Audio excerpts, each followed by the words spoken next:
Hello, my name is David Vess. I am a composer and DMA student at the University of Miami Frost School of Music. This is a video about Peter Grimes, the musical Outcast.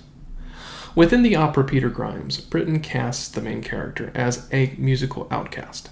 Peter is an outlier. He lives on the edge of his society, which is called the Borough. He doesn't fit in with the rest of the villagers. Peter is a flawed individual who is put at odds with the masses. This dichotomy forms the central conflict of the story. The moral ambiguity that entails adds to the complexity of the story and its themes. It also makes the opera Peter Grimes an arena that is ripe for musical contextualization. In this video, I'm going to show how Britten creates a narrative of musical exclusion through the use of rhythm, harmony, key areas, motifs, and musical phrase structures. I'm going to show how Britten does this in the prologue specifically, but I will make some connections with other parts of the opera to show how Britten is planting ideas that will pay off later in the work. To understand how Britten portrays Peter Grimes as a musical outcast, I will need to use a few different methodologies to explain this point. To make this argument, I will be building off of Joseph Straus's work on disability in music, as well as David Kane's work in disability in music. Through this, there will be some intersections with Edward Clorman's work on agency in music, which will inform how the performance of the opera is seen through the perspective of Peter Grimes. First, we need to understand the genesis for the creation of Peter Grimes, as there are many factors in Britten's personal life that will influence his compositional approach to this work. And then secondly, we must understand the story of Peter Grimes, which I will briefly summarize. Peter Grimes is Britten's second opera. It was commissioned by Sergei Koussevitzky for the Tanglewood Music Center, where it would be presented for its American premiere in 1946. Its world premiere would take place in Sadler's Well, London in 1945, with Sir Peter Pears performing the titular role. It is based on a series of poems by Suffolk poet George Crabbe, with a libretto by Montague Slater. Peter Grimes was written in the backdrop of World War II. It is worth noting that both Britten and Pears, his collaborator and life partner, were conscientious objectors, which is a dubious status to have during this time. This is further compounded by the fact that both men were gay during a time when it was literally illegal to be so in England. The other key factor for making Peter Grimes such a renowned work is because Britten's first opera, Paul Bunyan, was essentially a failure. With the unbelievable generosity of the commission, Britten was given the license to really dive into grand opera in a way that had not been possible for him previously. With Peter Grimes' success, it essentially launches Britten's career, and it is also seen as one of the key works that leads to the revival of English language opera. Suffice to say, there is a lot riding on this commission for Britten. The story, in brief, follows the character Peter Grimes, a fisherman who lives in a fictional small village in 19th century England. The story is loosely based on a poem called The Borough by English poet George Crabbe, which was then made into a libretto by Montague Slater. Peter is on trial because he is accused of murdering his assistant, a young boy named William Spode. William Spode had died at sea, though it's actually ambiguous as to what killed him, either a combination of the intense conditions of the sea or Grimes' brutal demands on his young body. Though Peter is eventually exonerated, the trial turns the people of the Borough against him. Peter does get a second apprentice who unfortunately falls to his accidental death. But, because no one witnessed this, Peter is chased after by the people of the Borough, who form a mob mentality and pursue him with pitchforks. This leads Peter to a descent into madness in the climactic scene of the opera, which sees Peter alone, singing against offstage voices, a far-off foghorn, and a silent orchestra. When Peter is found by his only friends, he is told to take his ship to sea and sink it, thereby killing himself in the process. It is a chilling ending, with the cognitive dissonance created by juxtaposing bright and even beautiful sonorities with the cruelty of human indifference.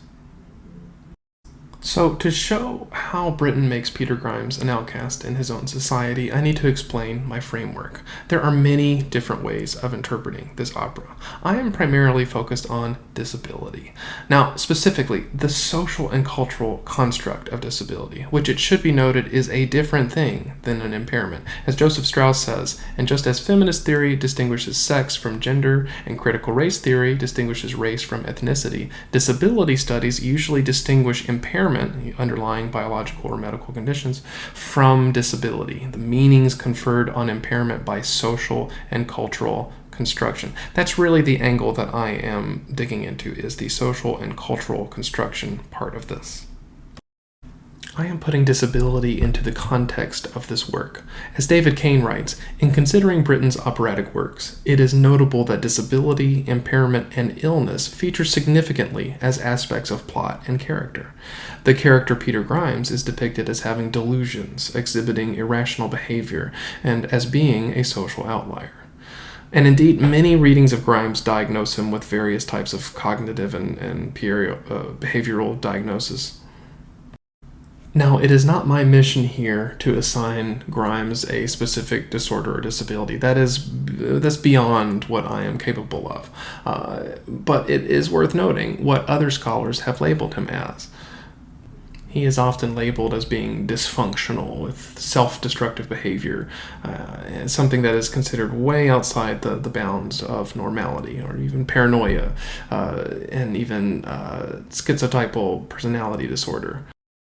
It is through this notion of disability, specifically how it relates to the social construct, that I am going to make my case for how Britten makes Peter Grimes a musical outcast.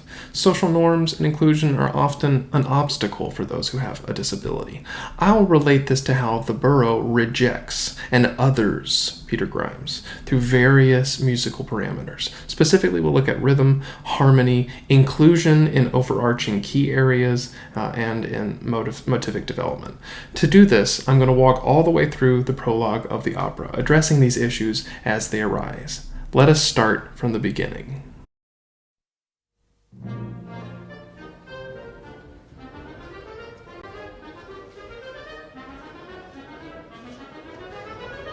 Peter Grimes, Peter Grimes, Peter Grimes.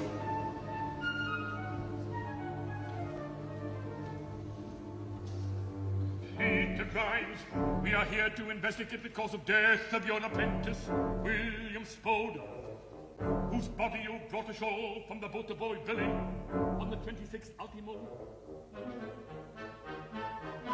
Do you wish to give me evidence? Will you step into the box?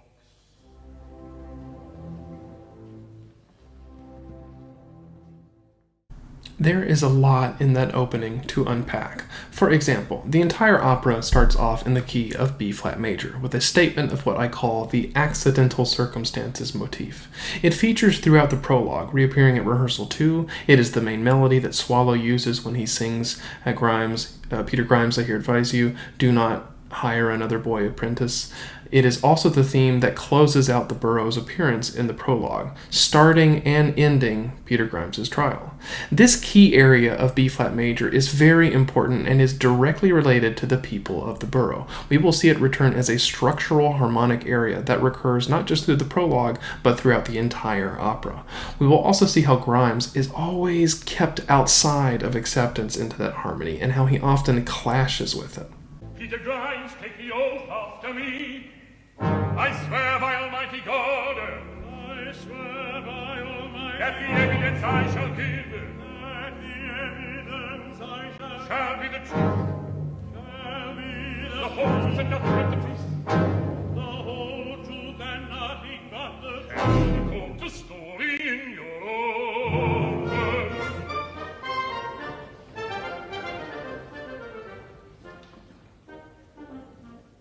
Notice how in Swallow and Grimes' first interaction, they are set apart rhythmically and harmonically. Swallow is punctuated with accented brass in short, loud, angry spurts. His harmony is an A-flat major triad that has a G in the bass. Peter Grimes is supported by harmony that is a tritone away, a D dominant seventh chord. Dynamically, Grimes contrasts Swallow's con forza marking with a piano sostenuto and sustained string chords. Though these men are saying the same thing, even intoning the same pitch, they are coming from completely different backgrounds. After being sworn in, Swallow forces a modulation back to the Borough's key of B-flat major, making it clear that this trial is very much on the Borough's home turf, and the interrogation ensues. Your boat from the coast with the intention of putting into London. Why did you do this? We caught a huge catch, too big to sell here. And the boy died on the way. The wind turned against us, blew us on the coast. We ran out of drinking water. How long were you at sea? 3 days. What happened next? He died lying there among the fish. What did you do? Threw them overboard, set sail for home. You mean you threw the fish overboard? When you landed, did you call for help? I called Ned King, the apothecary here. Was there anybody else called? Somebody brought the parson. You mean the rector, Mr. Horace Adams? All right, Mr. Adams. Was there a certain amount of excitement? Bob started shouting. There was a scene in the village street from which you were rescued by our landlady. Yes, my auntie. We don't call her that here. You then took to abuse the respectable lady. Answer me. You shouted abuse at a certain person. Mrs. Henley here. I don't like interference. Throughout this passage, we encounter another motif, which I will call the gossip motif. It appears as a reaction to the things that Grimes says. It is utilized by the members of the Borough, specifically at the expense of Peter Grimes. It also forms as the rhythmic and harmonic backbone of the texture for structural moments when the thoughts and the opinions of the Borough spill out, where the voice of the crowd overwhelms the order of the court. Note that in the 4 renditions of this particular phrase, that Grimes never participates. He is outside of that music. In fact, the first time it appears, it is in reaction to him saying he doesn't like interferers. Mrs. Henley here. I don't like interference.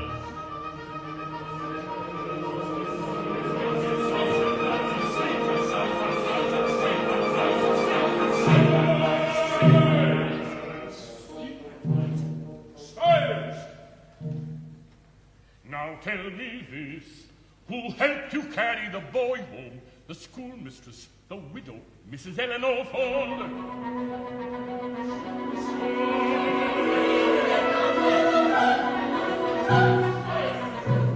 And loafers as the schoolmistress, the widow?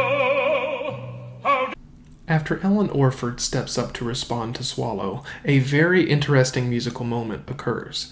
She is one of Grimes's only allies in the entire opera. She treats him with kindness. Now, Ellen responds to Swallow's question by answering, "I did what I could to help." But this outrages Swallow, who brusquely responds with, "Why should you help this kind of fellow, callous, brutal, and coarse?" When he says "this kind of fellow," that is a direct othering of Grimes. It draws a line between Grimes and the respectable, or rather accepted, members of society. And Swallow's true opinion of Grimes shines through, revealing harsh brass that are now unleashed for this brief moment, offering the loudest dynamic of the piece thus far, and the first real moment of musical dissonance. How did you come into this? I did what I could to help. Why should you help this kind of fellow? Brutal, callous, and cold? From there, Swallow will regain his composure, and he will offer Grimes his innocent verdict. Notice that he does so by again forcing a modulation back to the Borough's key of B-flat major, complete with a rendition of the accidental circumstances theme. There's something here perhaps in your favor. I am told you rescued the boy from drowning in the March storms.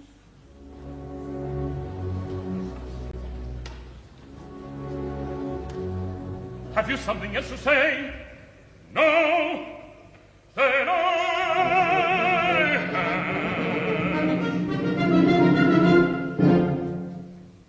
Peter Grimes, I here advise you, do not get another boy apprentice. Get a fisherman to help you, big enough to stand up for himself.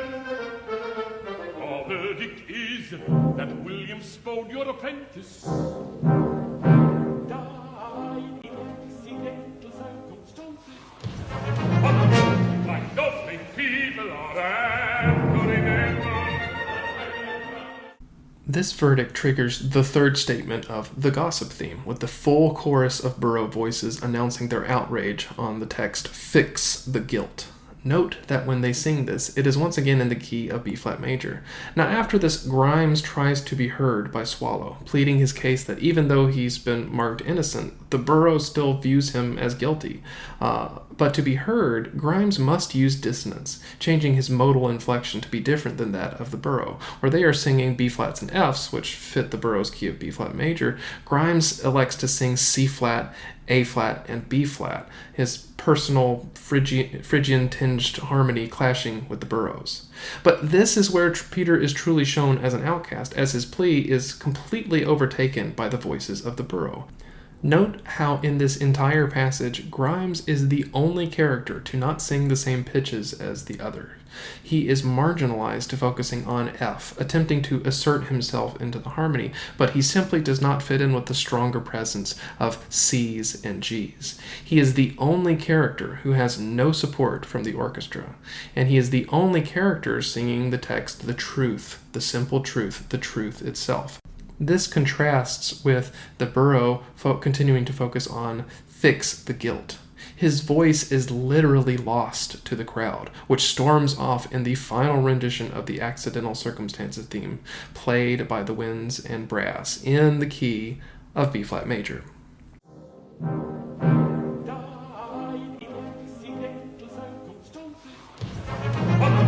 My lovely people are apt to remember.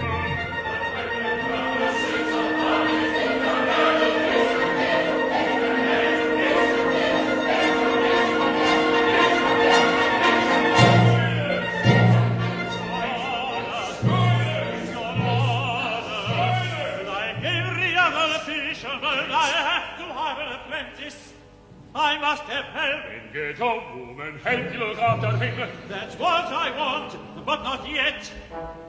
Why not? Not till I stop people's mouths. Stand down, Jericho, stand down. Stand down, you'll say, you wash your hands. The case goes on in people's minds. The charges that the no court has made will be shouted at my head. Then let me speak, let me stand quiet. Bring the accusers into the hall. Let me thrust into their mouths the truth itself, the sin, the painful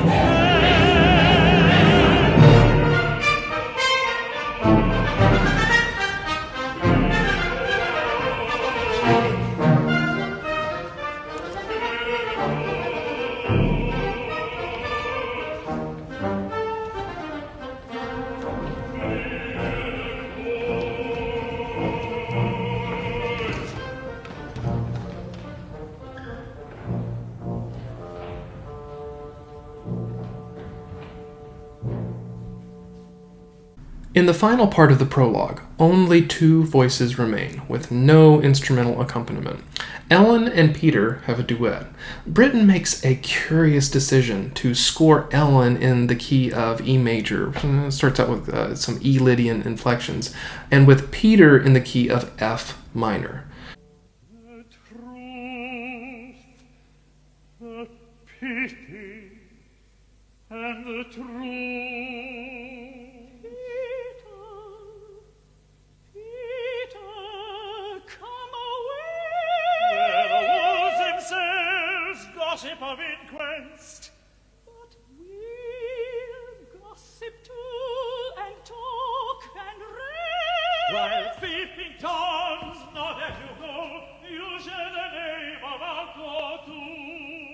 Peter, we shall restore your name, warmed by the new esteem that you will find. Until the Borough hate poisons your mind. There'll be no shows to catch. Only on drowning ghosts. Time will not forget the dead are weightless as pages blood.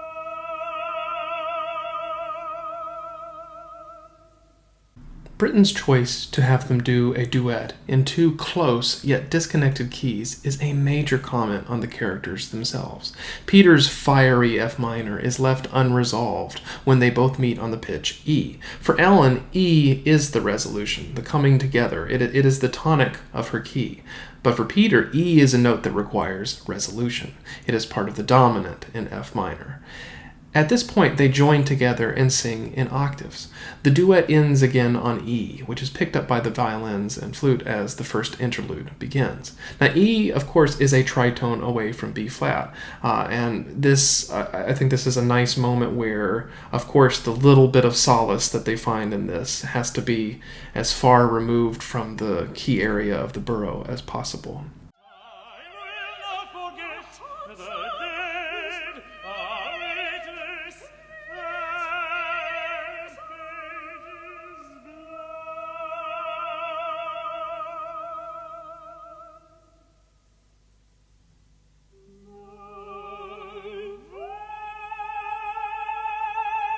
Out of the pain is like a hand that I can feel,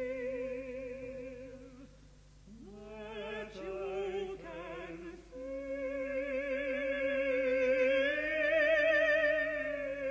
and know. Here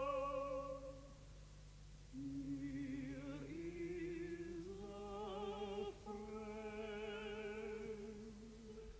Here is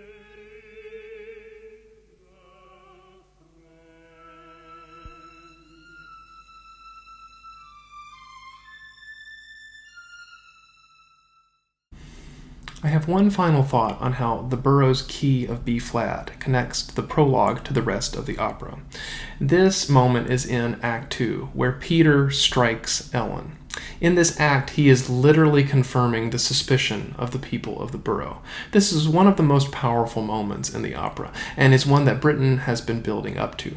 While Ellen and Peter's duet is going on, there is a long pedal F that occurs in the orchestra. To add to this, Britten has the people of the Borough attending church, and we can hear their chants and prayer off stage. This is a brilliant way of highlighting the Borough's false piety, since later in the show, they fall prey to mob mentality and literally chase Peter with pitchforks. The F drone serves as a pedal on the dominant of B flat major. When Peter strikes Ellen, the orchestra erupts, followed by the Borough singing Amen. From there, Peter sings So Be It, and God have mercy on my soul. It's an admission, a self-fulfilling prophecy, and sung in the key of B flat major, the key of the Borough. This is one of the only times that Peter actually gets to join in with this key, but it's at his own demise. This ultimately sets up the Passacaglia theme, which will become the rallying cry of Grimes is at his exercise, which will be a recurring theme throughout Act 3. It's also just such a powerful moment because of Peter's relationship with Ellen. As Brett in the Cambridge Opera Companion says, there's no other relationship that is more important in the opera. Ellen is this voice of reason. She's the only person that speaks up for Peter. She's the only one that views him as a person, as someone who isn't an other. And it's just that's the tragedy of this moment building up to it where he attacks her. And this all plays into the opera's presentation of Grimes, where in this sort of thorny relationship between man and society, where he is this outcast. He is a flawed character, but also misunderstood. And this is a very clear difference between how Britten portrays Peter Grimes than how he is portrayed in George Crabbe's in the original, but that is beyond the scope of this research. I want to read this quote from Britten, which is that a central feeling for us was that of the individual against the crowd, with ironic overtones for our own situation. As conscientious objectors, we were out of it. We couldn't say we suffered physically, but naturally we experienced tremendous tension. I think it was partly this feeling which led us to make Grimes a character of vision and conflict, the tortured idealist that he is. And this is right in line with what Peter Pears also says here, which is that Grimes is not a hero, nor is he an operatic villain. He is not a sadist nor a demonic character, and the music quite clearly shows that. He is very much of an ordinary, weak person who, at being at odds with society, in the society in which he finds himself, tries to overcome it, and in doing so offends the conventional code, and is classified by society as a criminal and destroyed as such. There are plenty of Grimeses around still, I think. Now, all of this ties right back in with what I was bringing up at the very beginning of this, of how the genesis of the work directly connects with this idea of identity, of being somehow othered by society, having something that is a part of you that is not considered normal. Britten's experience of being an outsider in his own society greatly informs how he portrays and writes Peter Grimes. I believe that Britten relates to Grimes, and I believe that his decision to make him a musical outcast in the Borough is quite intentional, and possibly informed by his own lived experiences. Musically, Britten makes him an outcast by keeping him disconnected from the social key area of B-flat major of the Borough. The communal music that they sing excludes Peter, and the one time that he tries to sing with them, his voice is literally lost to the crowd. He is musically othered from the community, only finding harmonic agreement with one other person, Ellen. Britten's opera is a striking and powerful allegory of inclusion and exclusion in society. Thank you for listening.